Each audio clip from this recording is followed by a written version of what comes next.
Well, as some of you may have noticed, I have kind of taken a beating this last couple of days. I have hundreds of people that have given me thumbs down, and others who made comments, some of whom even said that I was probably CIA or NSA. I don't think they'd have me. That I was controlled opposition, which is pretty crazy considering how much I worked during the election to see if I could rally the troops to get a red wave going. That I was anti-Trump, and let me just be clear now. I have been promotional of Trump all along. I have given every hope to the issue. I have looked to see that we got as much support for him as possible, that both in the Senate and the House people were elected.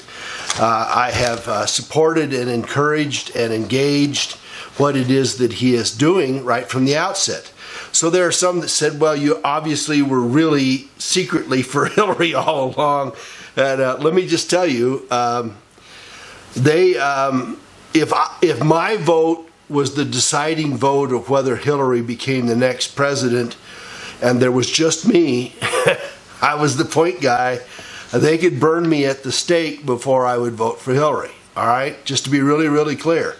I think she's probably one of the most evil politicians that has been on the planet in the last 100 years, and she has competition. There is really good competition, and I think perhaps she takes the cake. So just to be really, really clear, no, I'm not in favor of Hillary. Now, I need to be perfectly candid. I voted for Democrats and I voted for Republicans, and I am more conservative and come from a conservative family. I'm always fiscally conservative, and I'm always a civil libertarian. I want our Constitution to be carried out. And if you notice, if you take a look back at my recent video, we've got the Ilhan Omar matter, and people said, well, I had people on my channel that said, we should kill her, we should hang her, we should send her back, we should stop her, we should do this. What they don't understand, and they need to understand, is that if she is silenced, the rest of us are also silenced. The old saying about the Germans, about them coming to get the Jews and then the Catholics and then the gypsies and then me, and nobody complains, is that if we don't complain for the first people who are discriminated against, we have to know that we're all going to be discriminated against, which is exactly what they want to do. And let me tell you, my disappointment with Trump in that situation is he could have said, and I wish he would have, I deplore what she says, I deplore what the comments she made as it relates to our ally Israel, even though she didn't really complain all that much, and I deplore that she is on the international committee, the defense committee, what I believe, but I respect her right to say what she believes, and I look for and hope for and support, as a constitutionalist, and as a person charged with defending the Constitution, I defend her right to say what she has to say. And we have lots of people on the Republican Party who will countermand her comments and are willing and ready to debate her. That would have been great, no problem. So one of the other things, of course, is that people said, well, gee, he's crapped on Q, right? Well, just to give a little history, first of all, let's look at what we see beneficial about what has been the Q movement. Now, and this runs for the gamut of all of you, from those who thought it was a LARP from the outset to those of you who firmly believe it to this day. It was an awakening. There's no question about it. It was a place where a lot of research went on, and a lot of people, including myself, gathered new information that helped pieces go together to see about how crazy and how destructive and how planned our world is for making things worse for all of us. It red-pilled a lot of people, tens of thousands, maybe hundreds of thousands, and there was a joining and gathering and engaging of shared visions for our lives and for our futures. I think that's all good. And if you, those of you who followed me for a year and a half, will look to see that March or so a year ago, I said, well, you know, I'm not so sure about the outcome or the process or whether or not anything's going to happen according to what Q says, but I am delighted to have the research and the information and to help red pill people in the process. I also said, and I will talk about this at the end, what I would do whether or not Trump was great or not so great. All right, so let me share with you some of the concerns I have about Trump, and I know some of you are absolutely certain the wall is being built, that stuff is being curtailed, that our defenses are being improved, blah, blah, blah. But let me give you my statement about what I think is not getting done. I mean, first of all, the JFK thing came up. He has always been a supporter of JFK. He's always been for disclosure of JFK. He was a friend of JFK Jr., so what does he do? He gets into it. He says, yeah, release it all. The CIA and NSA tell him, no, gee, maybe we shouldn't do this yet. Well, it's only been 56 years. That's all. It's only been 56 years. So we redacted it out. It was going to get reviewed. It was going to get released within 6 months. Well, what happened to it? Nothing. And I have to tell you, I am furious about it. Number two, he told us when he campaigned that he was going to tell the truth about 9/11. He's one of the few politicians on the national scene that even have the guts to mention it. I cheered for it. It was a great come on. And of course, he charged Jeb with little Georgie W. of having dropped the ball, which he did. What have we heard since? Nothing. The false flags, we treat them all like they're real, just like everybody else does. It's theater. It's kabuki theater, and we treat them as real. We've got the 5G thing, and I have to tell you, if you do your research, any of you do your research on stuff that's on YouTube about whether or not 5G is good for you or not, you will find it isn't. And you'll also find out that Israel, who calls itself technologically savvy, is not installing it. And Mar-a-Lago, apparently, a golf course is not going to install it. What does that tell you? Does that tell you that we're getting things squared up? We've got the wall and the border closing.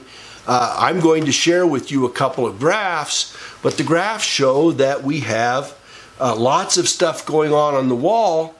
For instance, that families are much more a part of this process now. Family units, for instance, have gone up by 5 times since the first of the year. That unaccompanied children have gone up by half again more since the first of the year. That we have not only are we not stopping the wall, not stopping the border, but we have stuff that has shown that last year, for instance, in 2018, the illegals that were apprehended, not everybody that came across, but just that were apprehended, was half again more than in 2017, was $50,000, 60,000 people above 2016, and that this year the pace that's already on is to go from 300,000 the year that Trump inherited the border crossings to perhaps 800,000 this year. Those are just the apprehended ones. And it will be many more families. It will be more from Central America. It will be fewer from Mexico.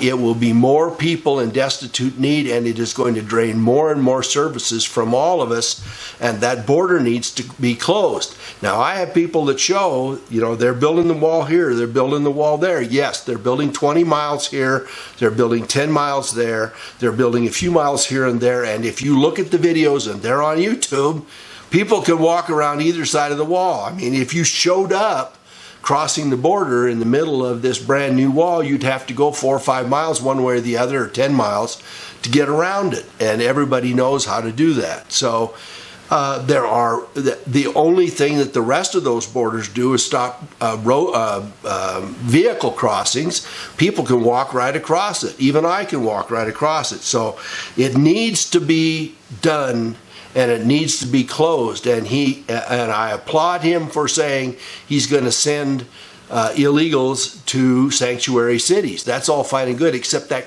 screws two things. It leaves them in the country, number one, and number two, it makes the sanctuary cities sanctimonious. So, no, we don't need to do that. I applaud him for doing it because it raises the issue and does it well, but it isn't going to fix the problem. And we should tell the sanctuary cities, you're going to get them temporarily, only if you can keep track of them, only if you see that they show up for their hearings, and only if you see that they are exported, if they don't qualify according to our statutes, and if you fail any of it, we're going to terminate federal funds for roads, bridges, and the rest of that. We're going to terminate your grant monies for all kinds of parks and recreation kinds of things.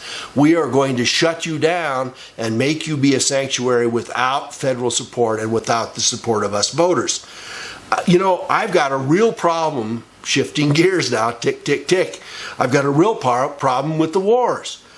We have clear statements from candidate Trump that there's no reason for the Iraq War, and that is exactly true. Do you know now it's 17 years old? It's 16 or 17 years old since we invaded, and coming on now 18 years since the 9/11 occurrence. Afghanistan is the same way. It's 15, 16, 17 years old. Syria we've been in for 3 or 4 or 5 years. Tell me why. And there are somewhere between 200,000 and 800,000 people that have died at our hands, that is, at American hands, as collateral damage, mostly citizens, not counting millions who have been displaced, not counting millions who have had to migrate out from their country, and that are destabilizing the entire Middle East. And yes, there's oil that's benefited, that doesn't benefit you and me. Yes, there's territory that's benefited, that doesn't benefit you and me. Yes, it destabilizes and makes it easier for our so-called ally, Israel, to maintain control of the area, but it doesn't help the rest of us. And then we've got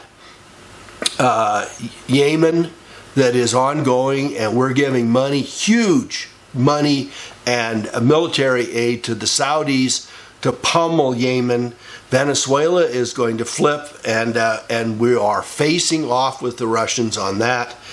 We've got Iran, and we are facing off with the Russians on there. And we've got North Korea, which I give him great credit. Trump de-emphasized and brought that down, but the great navigator manager didn't get us a deal. So we still have the problem. We've got appointments, and it was troubling to me. If you recall, some of you recall me doing a video about Brush-Faced Bolton. Well, Brush-Faced Bolton is a nasty, dirty, new age, neocon, engaged project for a new American century guy that pounds the table and the desk for war anywhere, everywhere. That's his first answer. And what we need to do with Brush-Faced Bolton is give him a helmet and a rifle and send him out to face on ISIS and some of these others that he'd like to quell, and do it alone, or with his neocon buddies, with Billy Crystal and Steve Forbes and some of these other guys that are pro-war neocons. We need to do it with them. We could send Paulie Boy, the former Paul Ryan, and we could send some of the neocons in the Senate as well. So we've got Ross, who is his Secretary of Commerce, I believe, that bailed him out in the 2000s. A banker. We got Mnuchin in his defense, or in his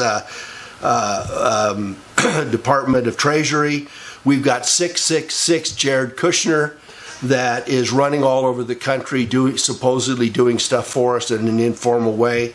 We've got Giuliani that's still dirty from 9/11, Pompeo, and keeping Rosenstein and others, and the one that a lot of you are promoting, which is Barr. And Barr, I got to tell you, if you take a look at anything, you will find out that he is dirty back to 1991. He is George H.W. Bush's cleanup man, in the early 90s for all the stuff that H.W. Bush was doing dark. Some of you want to talk about, and I'll talk about this piece later on as well, about how these things juxtapose and why this is a psyop. But let's go to prosecuting. You know, we heard lock her up, lock her up. We've got Bill and Hillary, again, one of the darkest people we've ever had on the public scene in the United States, and her husband Bill that got us into NAFTA and made 26 trips on the Epstein Express.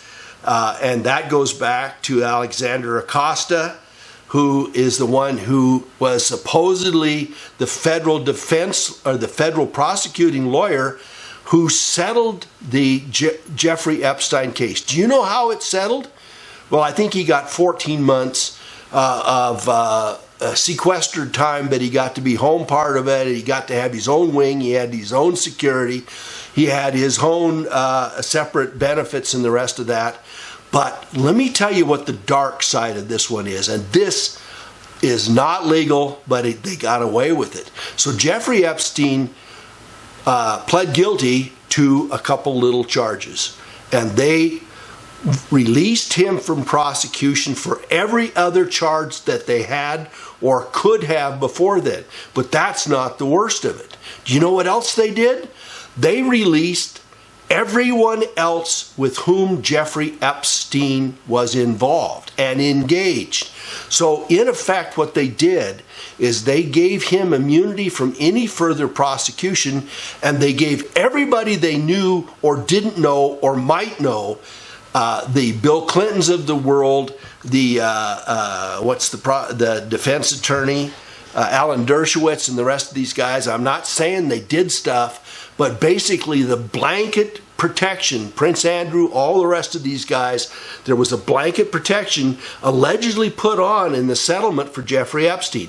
So in effect, Jeffrey Epstein spending 14 months in prison exonerated and freed and pardoned and released every one of the people that was engaging with him by federal approval as part of a plea agreement. It doesn't get worse than that. I don't even know that that's constitutionally or statutorily enforceable. To have our federal government walk away from known and unknown potential defendants as a result of signing off with one plea deal. It's crazy stuff. And that's the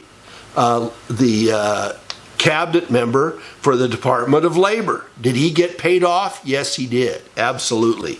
So then we've got what to do. You know, there were a lot of you that said, well, I'm terribly depressed. He comes in here, he shows all these psyops. He tells us that when the bad guys go after Trump, that it's just kabuki theater and that it's just another psyop, and it may be there to make Trump look worse in their eyes, therefore he looks better to us.